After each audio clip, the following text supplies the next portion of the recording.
Hello everyone, today's video is going to be a book review video. I've read quite a lot of things recently, so I have a lot to talk about, a lot of opinions to say, so here are my reviews. This is The Confession, it's by Jo Spain, and disclaimer now, I did not purchase this book with my own money, it was sent to me for review by the publishers. It comes out in January 2018. Now, to be fair, I probably wouldn't have picked this up in a bookshop if I'd have seen it. It's a thriller isn't really my genre, but oh my dear lord. Oh my dear lord. So I'm not going to give you too much away because it can be spoiled really easily. I'm just going to say that one night a man and woman are in their house and a man walks into the house, a stranger to them, and stabs the man to death. The wife just sits there watching what's happening, and then the rest of the book is told from the killer's point of view, who's called JP, and straight after he's murdered this man, he walks into a police station and says, I have no idea what happened, I just saw some rage and I killed a man.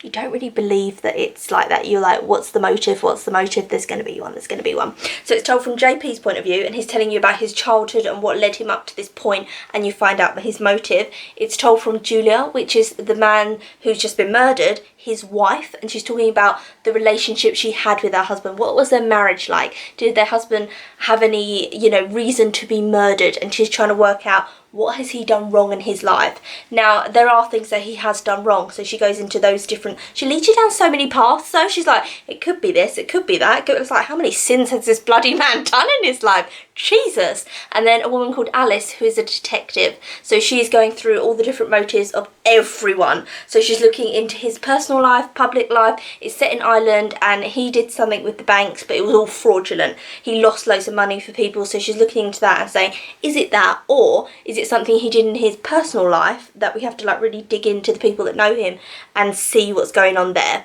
I thought this was absolutely fantastic. I really did. It had me gripped, and I thought halfway through, I thought, oh, this is quite predictable. Like, I know where it's going. I know what the motive is. I've guessed it. Okay. And then was like, oh no, you haven't? What? One thing I would say is that it's not something that's going to live with me forever. I'm not going to be on my deathbed like, oh, I loved Evening Primrose and I loved The Colour Purple, and the Confession isn't going to be in that list. Let's say that now. I felt like this was like the fast food of literature, and that sounds rude, but it's not. It just means that once you're reading it, you're really satisfied, it's so tasty, you got it, going, and then once it's finished, that's it. You don't really think about it. It's not a memorable thing, but it is entertaining for the moment when you're in it, which sometimes that's all you want from books. I don't want every book to be like profound and move me, because I'd be like emotionally crippled. I'd be walking around like that the whole time, like the world is terrible. So sometimes well, this is a murder. I'm like, I don't want the world to be terrible. Have a murder. But for me, this is like a chill out read. I did start skipping some of JP's, the murderers, because his goes into his childhood, and I found that kind of went on a little bit too long for me personally. But if you want a book, right, but you're just going to like a switch off read, maybe you're travelling on the bus, maybe you're going on holiday in the new year, maybe you're doing that, you lucky beast. It doesn't take a lot of brain power to read this book. I really enjoyed this. This was a good book. So this is a really loved book and people treasure it, and I just didn't see the point of it ever being published. This is Now We Are Six by A.A. Milne. Milne wrote Winnie the Pooh. Winnie the Pooh is in it, and Christopher Robin. And it's about being 6. So some of the poems relate to being 6 years old. Some of them are cute, but there's just a lot of nonsense in it. There's a lot of nonsense stories that I just couldn't tolerate. And I really thought I was going to love this. I thought this was going to be a book that I was going to absolutely adore. And I didn't at all. It's got E.H. Shepard's illustrations in it, and the illustrations are lovely. If you like the illustrations of Winnie the Pooh, then obviously you'll like them. I just really hated this. The stories in it were nonsense, and he made up words that you couldn't work out the meaning of the words because it was just a made up word, and he would put them in somewhere if there wasn't a word that would rhyme with another word within a poem. I felt like a child had written this. Oh god no, I didn't think I'd feel strongly about this at all. I thought I would either love it or be like, oh, it was what it was. But I'm just like, why do people love this? I don't get it. Is it maybe because you read it when you were 6? That's why you love it? Because you weren't, at 6 your brain isn't fully formed? Like, I can't work it out, and I'm trying to work out why this is loved. So there's a lot of nonsense, and I think nonsense can be great. Lewis Carroll Alice in Wonderland, complete nonsense. There's riddles in it that you can't even work out. There's so much going on, but it's so charming, it's so magical, it's so beautiful. This, oh god no. I think there is a genre of books out there, I'm gonna get a little bit sassy, and they're what I like to call cash cow books. And it's when an author is really successful, and they're successful in their field, right, Winnie the Pooh, great success, and then they bring out a cash cow book, which is a nonsense book. It's got nothing to it. If they hadn't been successful prior to this, this would have never been published. And also the short stories are unfinished, so it's kind of like, oh, let's meet this character and that character and that character, and then that's it. There is a parody book of Now We Are 6 called Now We Are 60, which is genius. It's not written by him, it's written by someone else, and I love it so much, and it's so charming. So in Now We Are 6 it will have stuff like, and we're running down the stairs, and then in Now We Are 60 it's from the point of view of someone being 60, and it's like, and now we are creaking and walking very slowly down the stairs. But it's so witty and it's so charming and it's so lovely, and even though it's talking about aging and having achy joints, it's also about like the beauty of aging as well within it, and it's so English sarcastic wit and charm that I adore. And Now We Are 60, so go and read that. Let's get a little bit of positive in here.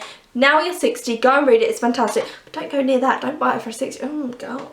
Sabrina's here, she wanted to be a part of the video. I literally sat down and she came over and was like, girl, you're stroking me. So Sabrina is part of this video here. She likes to be held like a baby, so I'm holding you. This is the Fireside book, edited by David Hope. Basically, it's one of the most beautiful things in the world. So the Fireside book is published every single year. In the UK, it's now published in a magazine that's called The People's Friend. And you get it, like you buy the magazine and get the free book with it. But it wasn't always that way. This edition is 1990 and I want to collect them all. And it's just a series of poems from different people and full colour, beautiful illustrations.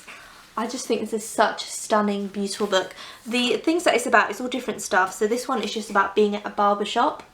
And this one is called At the Barber's. Another one is The Rose. It's about a man talking about the rose. And it's just gorgeous. So here is the like cover on it. Undress it. And it's really beautiful underneath as well. And then when you open it up, so it's gorgeous peacock design. So this is a 1990 one and it is lovely. It's a gorgeous little break out of your day just to read something lovely and look at some gorgeous illustrations. I would highly recommend any of the Fireside books. Next up, we have a short story from this book. This is Robert Louis Stevenson's The Strange Case of Dr. Jekyll and Mr. Hyde, Black Spine Penguin Classics, but it has other stories within it. So I've read Jekyll and Hyde, absolutely adored it. So and then I read the short story The Body Snatcher. Oh my lord, I really liked it, but I don't know how to talk about it. I read it a few days ago and I don't know how to talk about it without spoiling it because it's quite easily spoiled. So I'm just going to say it's a really great short story. If you can read it, you might already have this edition of the book. Give it a read, it's a good short story. Oh, I want to say more, but I don't want to ruin it. Okay, I'm just going to say grave robbery, greed, Burke and Hurt case. That's it. That's all I'm going to say. But I really like this. I want to talk to more people about it because not a lot of people talk about this short story online, but I think it's really great. So tell me down below if you've read it or not. I love it. I'm just going to read you a small bit from the short story because I feel like I haven't sold it to you enough because I can't really talk about it, and I've literally picked a random page and I'm just going to give you a really small snippet of like the writing style. I stepped leisurely across the court after breakfast, drinking the chill of the air with pleasure, when I was seized again by those indescribable sensations that heralded the change. Isn't that just beautifully written? Like, Robert Louis Stevenson is a genius with his writing, so hopefully that's enticed you a little bit more. I have just finished an Agatha Christie. This is 1, 2, Buckle My Shoe. This is a pro. Pro is really into like riddles and rhymes, so that's why they're called saying like a rhyme a lot of the time. So this is a Poirot one.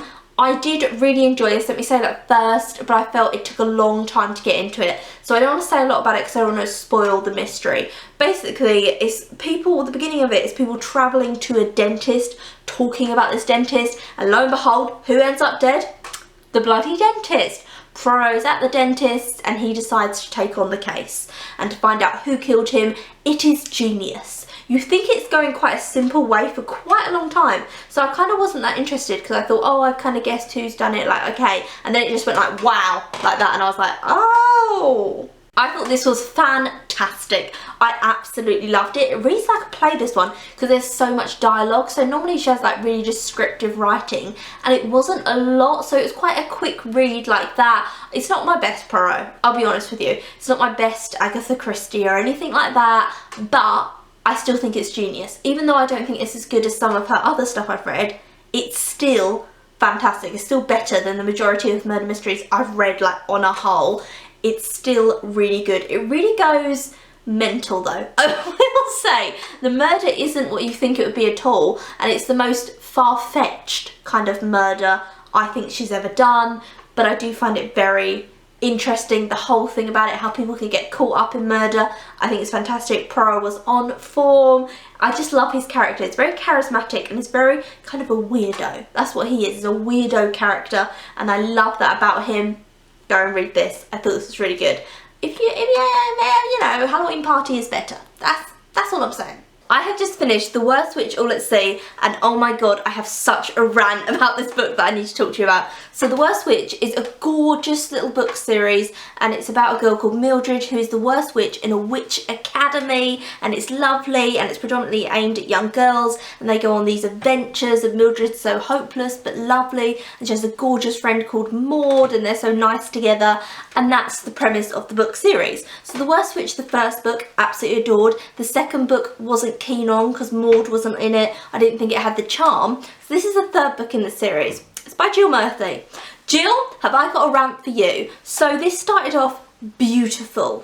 Mildred in another one of the books has saved a wizard who was turned into a frog. So he has this massive mansion at the seaside and he says to them, why don't you all come to the seaside? All of like her class can come because she's won them this trip and they can have a great time. What happens is Mildred has a little tabby cat and everyone else has a black cat that are all like magical. See, it's so lovely already. But Tabby gets taken away from Mildred because she needs to have a black cat, a proper witch's cat, and it's all lovely. I'm not going to tell you what happens, but there's a lot to do with the cat in it and it's just cozy and lovely and I was loving it. And if it hadn't been for these two lines within the book, because that's all they are, is lines, I would have said this book is beautiful. Give this to any young girl. You guys are going to love the rant. You guys are going to love it. It's beautiful. It's fabulous. There is fat shaming in this and I cannot even understand what on earth Jill was thinking. So this book didn't come out that long ago. This book came out in 1993. So it's not like it's classic literature, it was different back then. No, 1993. So the headmistress, who is always very nice to Mildred, and Mildred is the worst witch in the school and she gets into so much trouble, the headmistress is so loving and lovely to her. But they describe her on the beach. They're talking about, oh, are they going to go for a swim in the sea? And the headmistress says, oh yeah, I'm going to go for a swim in the sea. And the girls start laughing, imagining her in a swimming costume. Which first I was like, oh my god, no, like hopefully this is going to turn around. This isn't going to go in a bad way. And then the girls say, the sea level will probably go up several feet if Miss Cackle goes swimming. And I was thinking, oh! No, let's not have fat shaming from our main character who we're all supposed to love. It's not from the school bully, Ethel. It's from our main character who we're all supposed to like. Let's not have fat shaming. And I was like, oh, that's ruined it for me. That's such a horrible line. It goes on. She goes on to describe Miss Cackle's swimming costume as showing every bulge. That's a nice thing to say. In a children's book, children's literature for young girls. So keep that in mind. And then she describes her teacher going into the water as plunged into the sea, sending up a cloud of spray like a big dipper crashing through the water. What on earth? What? I just do not understand. In a world where it's about witches, there's a witch academy, there's magic bloody cats, why Jill Murphy, a fully grown woman, would decide to put in a little bit of fat shaming? Our main character, the butt of the joke's going to be the lovely teacher who's very nice to her because she's a bigger woman. Let's make her the crack of the joke. This is predominantly for young girls, so one, if there's a bigger girl reading this, obviously it's going to make her feel like absolute crap, and two, bullying is fine. It's fine to make fun of people for their oh, I'm going to stop talking about it now. If it hadn't have had those 2 moments in it, I would have been like, this is gorgeous. I loved it. I thought it was so beautiful, but because of those 2 lines, I feel like it's ruined it for me. I wouldn't want to put this into the hands of a young girl. Get away. And the last thing I had to review is something that I thought I was gonna love, and this is Bob's Burgers Medium Rare, and it is a comic of Bob's Burgers and it's various episodes. So Bob's Burgers, you may know, is a very popular TV show. I adore it. It's a cartoon. It's about a family who run a burger restaurant, and it's just so hilarious. The characters are fantastic. It was originally a comic, so I thought I would get this one that has a compilation of loads of the different comics in it. And I didn't like this, and I think it's because my favourite episodes of Bob's Burgers are when everyone's just interacting, the characters are with each other, and that's it. And they stay in the restaurant or the neighbourhood, they don't go into fantasy realms, because there's a lot of episodes where they go into kind of different lands and realms, and it's kind of spoofing popular things, and I don't like them. I only like the ones when they stay in the town or they stay in the burger restaurant and they're just interacting. Whereas in this, there was a spoof of The Lion, Witch and the Wardrobe, Cinderella, James Bond, Casablanca, and loads of other spoofs within it, and that's just not my favourite Bob's Burgers. But there were some in this that I really did love, so I am definitely going to reread the ones that I loved. It's very comforting, if you're a Bob's Burgers fan, to have something in your hands of Bob's Burgers that you can look through. I do like that, so I definitely will be, you know, rereading some of this. Just overall, I was really disappointed with it, but it's just my personal taste. And that is it. If you have any opinions on the things that I have said in this video, in my reviews, then let me know down below. So if you have any book recommendations, please leave them down below for me as usual. And yeah, shall I try and be a seal and put it on my nose? Oh, ow! Whilst I was filming that video, Sabrina leapt up on here and spilt my coffee everywhere. Why? Why, Sabrina? Do you have anything to say? Anything at all? She has like the whole sofa to sit on. Like, look, the whole sofa she could be sitting on, or a bed. She's in a box, but she's like flat packed in the box. Also, I'm cooking bread if you want to see it. I'm cooking buns, so I thought I would document this for you. I've never cooked them before, buns in a round. So here's the before. And here is the after. They look absolutely delicious. I cannot believe how good they've turned out. I'm actually a little bit shocked. And they're really soft as well. Oh my god, these are really nice. So anyway, yeah, I made rolls. You can have your day back. Okay, bye.